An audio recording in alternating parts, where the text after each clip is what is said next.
So the world of superheroes have always meant a lot to me, and I've always loved DC, Marvel, and outside of DC and Marvel superheroes, they have been a staple of my childhood and adulthood. And they probably will for the rest of my life. And so with that, I am going to be doing my top 10 favorite superheroes of all time. But these photos already reveal it. But we might as well get started. So number 10 for me is Hawkeye. Okay, so a lot of people don't like Hawkeye. I don't know why. But I really do love Clint Barton Hawkeye. It all started with watching Ultimate Spider-Man, and it had Hawkeye in it, played by Troy Baker. It was about Spider-Man and Hawkeye teaming up against the Beetle. And since then, I, for some reason, have a fixation on Hawkeye. I don't know, it's just a bow and an arrow just does it for me. And yeah, he doesn't have superpowers, but he is super good with his arrows and his sharp arrows. And he has a partner, Kate Bishop. She is an honorable mention, but I love Hawkeye Kate Bishop. She is a legacy character, but her dynamic with Hawkeye is amazing. Like, you just feel the connections between these two, and Hawkeye can take a beating. He gets bandaged a lot in the comics. He is deaf, technically, since he has to use hearing aids. I don't know if you knew that about Hawkeye, but he is just a badass. Even when he became Ronin, he had a ninja sword, and he learned to use stealth to take out his enemies. But eventually he went back to being Hawkeye, and some people think that just isn't enough for him to be cool. But I personally do love Hawkeye. But yeah, he's number 10 for obvious reasons. But number 9 is The Flash, Barry Allen. So there are multiple versions of The Flash. Barry, Wally, Jay, and there's Impulse, there's Wallace West as the new Kid Flash, and a Flash has basically had a huge history. The only Flash version I don't like is the DCEU. That's a different story. But the Flash for like the main comic books have always been a staple to me for some reason. I do like the Flash TV show. The show was off and on for me. But the Flash is that kind of character who has that carefree attitude when on missions. He has a colorful rogues gallery that's underrated. Captain Cold, Mirror Master, Reverse Flash, a bunch of others. But the life of Barry Allen has always fascinated me. Like, he gets struck by lightning, he gets superpowers. It's a little cheesy, yes, but it's honestly done really well because there's so much lore behind the Flash. But Flash has done a lot in the comic books. He's basically rebooted the franchise a whole bunch of times. For example, when he died in Crisis on Infinite Earths, he eventually came back, he was revealed to be in the Speed Force the whole time. And Wally took over to be the Flash for a while. He was basically the Flash for 20 years. But Barry has always been viewed as the main Flash, and for good reason. All the other Flashes are really good as well, but when I think of the Flash, I think of Barry Allen. Nothing against Jay Garrick, since he was the Golden Age Flash. But when I see Barry Allen in that red and yellow suit, I just think, oh man, Barry Allen, such a good speedster. I feel like if I had to pick a DC character I really do like outside of the Batman characters, I'd probably pick Flash. But other than that, the Flash has had a huge history throughout the years, like I said, and it has its ups and downs, but the main comic books I don't see people complaining about too much for the Flash. But I don't know what works and doesn't work for you about the Flash, but he definitely works for me. That is why he is number 9. Next is a bit cheating, but I decided to do Batgirl. So I know Batgirl's meant to be like the sidekick character, but she has had her own establishment in her own comic books and history throughout DC. Batgirl, Barbara Gordon, has been my first crush ever since I saw her in the animated series. We always had that cartoon crush growing up, but Batgirl was definitely on that list for me. I've always loved Barbara Gordon as Batgirl. She just looks like a badass. She is pretty. Even when she became, spoilers, she became paralyzed to the waist down, she was still able to do stuff as Oracle. And Barbara is basically a computer genius. She has a great mind. She basically can memorize anything. That's what makes her so cool. She's got a colorful costume, and she has dated a lot. She did date Dick Grayson, but we know Dick loves Starfire. But honestly, when I think of relationships for DC characters, I think of like Barbara and Dick. But I don't know what works better for you. But Batgirl has always meant a lot to me. I still like to draw her as often as I can. But when I think of Batman sidekicks, Batgirl's definitely on that list for sure. My favorite version is probably the DCAU. I might as well talk about my favorite versions of the characters after I finish this list. But there's a whole bunch of characters we got to do. So yeah, Batgirl, number 8. Wait, no, number 7. Next is a mix between Nightwing and Robin. So Nightwing is basically Dick Grayson after he stops being Robin. And I love Dick's story, how he's basically the successor of Batman. Like, he basically moves on to become his own hero. And he doesn't hate Batman, but he loves him deep in his heart. And he is loyal to him, even if they have difference in opinions. But Nightwing has always been a cool character, in my opinion. He's always got that charming personality to him, and his suit just looks awesome. I love how he goes from Robin to Nightwing, like I said. And basically, the Robin mantle gets passed down to Jason Todd, Tim Drake, Damian Wayne, Carrie Kelly, even Stephanie Brown, even though she's no longer Robin, she's spoiler. But Nightwing and Robin have always been my favorite sidekicks of all time. I would definitely like to do a sidekicks list for top 10 superheroes, but yeah, my favorite is Dick Grayson, as I explained in my top 5 Robin videos. Go check that out. But basically, I don't know what else to say about him, but yeah, I think I've already said enough about Nightwing and Robin in my ranking video, so go check that out. But next is, I don't know if this is cheating, but next is the Teenage Mutant Ninja Turtles. I love the Teenage Mutant Ninja Turtles. I don't know if you count those as superheroes, but they basically saved the day from various villains. They have an awesome rogues gallery. Even though the Ninja Turtles were meant to just sell toy action figures, because people loved those comic books from the Mirage Comics, but because of that TV show, we probably wouldn't be getting Ninja Turtles for how popular it is today. And the Mirage Comics, of course. But Ninja Turtles have always been a staple of my childhood. I still collect my TMNT toys. Like, I love Leonardo, Donatello, Raphael, and Michelangelo.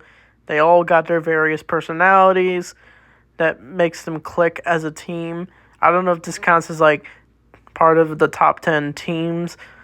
But when I think of my favorite superheroes that are outside of Marvel and DC, Ninja Turtles is top of that list, for sure. I know people love the characters from, like, Invincible or The Boys, even though The Boys is all about villains who are pretending to be superheroes. But the Ninja Turtles just do their own thing. They're ninjas, they're badass, they all got their signature weapons.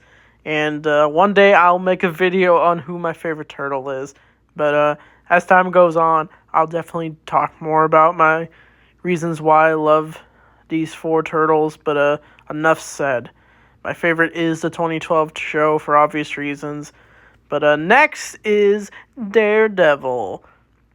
So Matt Murdock as Daredevil is easily probably one of my favorite Red Fiend characters. He's definitely the most red looking of these characters. Honestly, on the top 10 list, it has just a bunch of characters who wear red. But Daredevil is just so badass. He's a blind lawyer at day, vigilante at night. Enough is said about this character. I even got to meet Charlie Cox, which was an amazing experience. But without his performance, I don't know where my love of Daredevil would start. But yeah, he tells the most darkest and most mature stories, in my opinion, when I think of Daredevil. But he does have an underrated rogues gallery. Kingpin's obviously the top enemy for Daredevil. We got Elektra, we got the Punisher, we got Bullseye, even though the Punisher's more of the anti-hero. But when Daredevil is faced with a challenge, for example, it's written really well. The philosophy of Daredevil not wanting to kill, and the Punisher does want to kill, and it creates that dynamic for Daredevil. Even though he is a bit of a violent character, yes, Daredevil does fight violently, but he does have a heart. And that's what really works about the Daredevil character. His horns look awesome. His signature weapon, just like with Nightwing and Robin, they always got their signature weapons, the staff, the dumbsticks, I'm pretty sure they're called. The sticks that Daredevil uses, they basically have their vigilante abilities to take out enemies.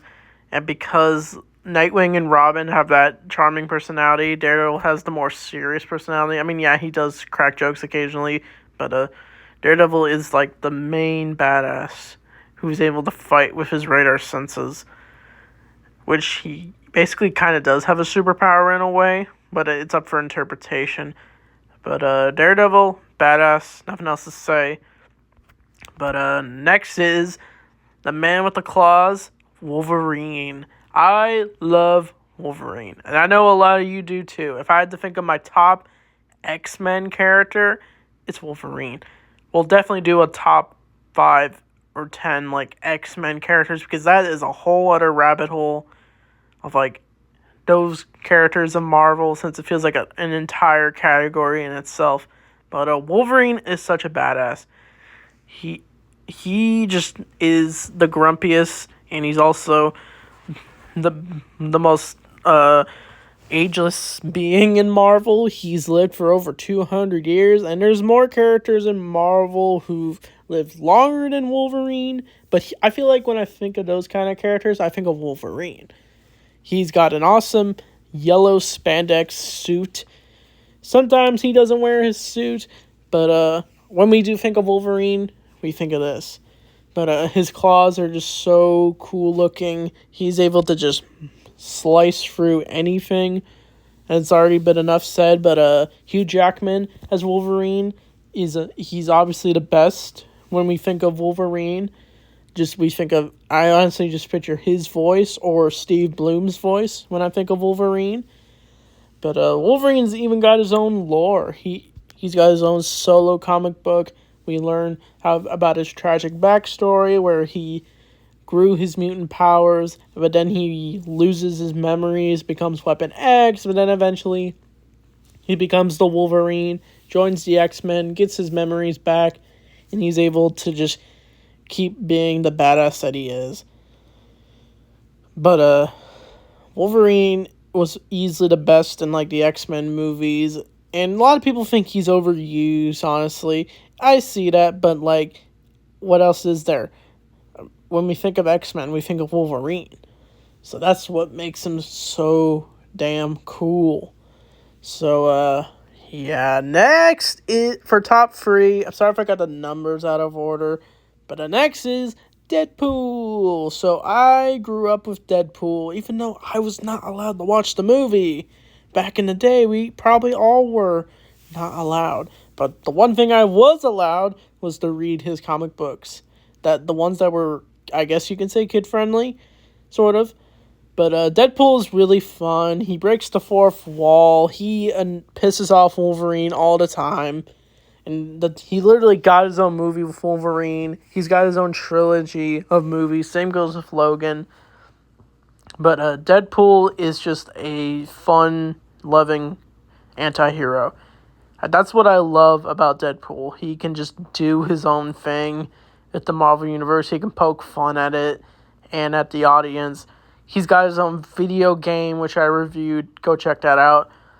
But what really works about Deadpool is the sinister costume, the red and black suit, and people even mistaken him for being Spider-Man. Fun story, I was Deadpool for Halloween, and I was told I was Spider-Man, or heck, even Superman. But Deadpool, when I think of Deadpool, I just think of how hilarious he is as a character. His dynamic with Spider-Man is always fun to see. But the two really do have a lot and maybe have some things in common, but they have opposite ways, and that's what makes them bicker, honestly. But I definitely want to check out more Deadpool stories. I don't know which ones to start with, but I do have a collection of Deadpool comic books. But his most fun are in those comic books, and the Deadpool movies are a lot of fun, for sure. But whatever they do with Deadpool, I'm always down to see. I feel like he's a lot of people's favorite Marvel character because he's probably one of the best mutant characters. The guy who can regenerate and can survive anything and just laugh about it. That's what makes the character just fun. And a lot of people just see him as immature. Honestly, he is immature, but that's what makes him fun. So that's the reason why I love Deadpool. But number 2, it's obvious. It's Spider-Man. So I feel like I can relate to Spider-Man. That's cliche to say, but I truly mean it. I can relate to Spider-Man. We all can relate to him. That's why we like him. We all got problems. We all got things that bother us. But Spider-Man's able to fight it through. That's what really works about the character for me. He has girl problems. He's got money problems. He's got school problems. But some people don't like that. But I guess they just can't relate to Spider-Man. If you guys can't relate to that, then you probably just aren't going to like Spider-Man. Spider-Man is a character I grew up with for obvious reasons. I'm pretty sure he's probably the first Marvel character when I think of Marvel. It's Spider-Man. I feel like Spider-Man is just a lot of people's favorite superhero. I love the Tobey Maguire movies. I even have a soft spot for the Andrew Garfield. And I do like Tom Holland as Spider-Man.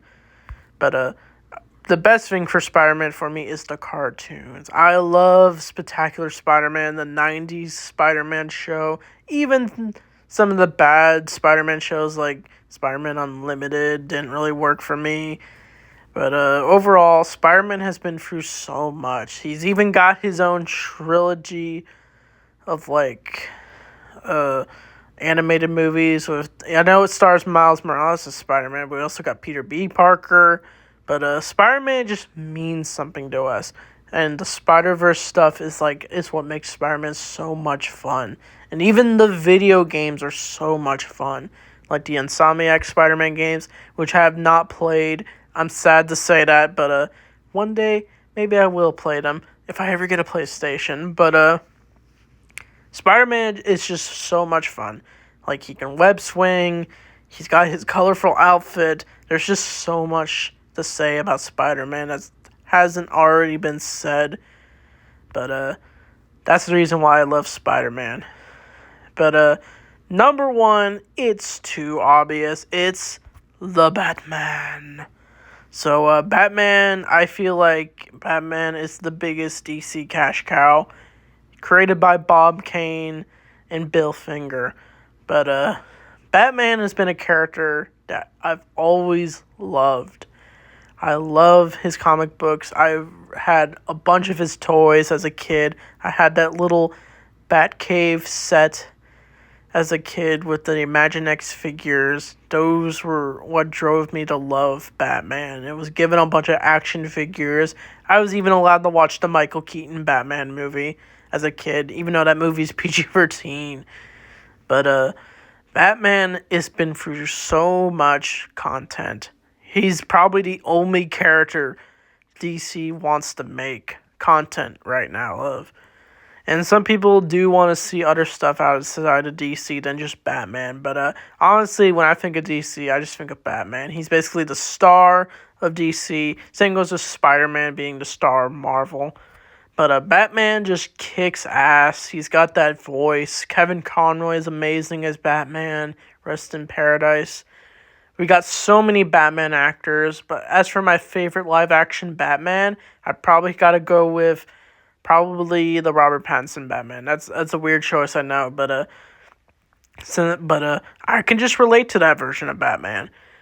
There's just so much grittiness when it comes to Batman and his lore. He's got the best rogues gallery of all time. He's got some of the best video games, the Arkham Batman games. There's just so much to love. I love Lego Batman. I just love every version of Batman. Even the Adam West Batman, which is a very different interpretation of Batman, because that is a very different Batman, but so are so many. There's so many Elseworld Batmans. There's just so much to say for Batman. I'm just saying Batman. I'm Batman. But as for my favorite versions of these characters, I'd have to go with the animated series one. Spider-Man, it would probably, that's too hard. It would either have to be probably the animated one, Spectacular Spider-Man. That one we can relate to a lot. Or Tobey Maguire Spider-Man. For Deadpool, probably the comic book version of Deadpool. As for Wolverine, definitely Hugh Jackman as Wolverine. Or Steve Blum as various video game versions of Wolverine. Daredevil, it's the MCU version, obviously. Ninja Turtles, the 2012 version. I know I'm using the 2003 version, but that's my favorite version of the Turtles. For Nightwing and Robin, oh man, that's a hard choice. It would probably either be just the main comic book versions or the Young Justice versions, since I feel like that's what I think of like the younger versions of Robin and Nightwing. But as for Batgirl, definitely the DCAU. Love that version of Barbara Gordon. But as for the Flash, I do like the CW Flash. I do like, but when I think of the Flash, I think of the comic book version. As for Hawkeye, probably the Ultimate Spider-Man version of Hawkeye / Avengers Assemble. That's a weird choice, I know, but that's what I think of Hawkeye. As for honorable mentions, definitely Superman. I love Superman's easily a top character for DC. Hawkeye, Kate Bishop. And there's probably a whole bunch of characters I want to list, but I feel like I did my justice with my top 10 superheroes of all time. I hope you enjoyed this list. So with that being said, thanks for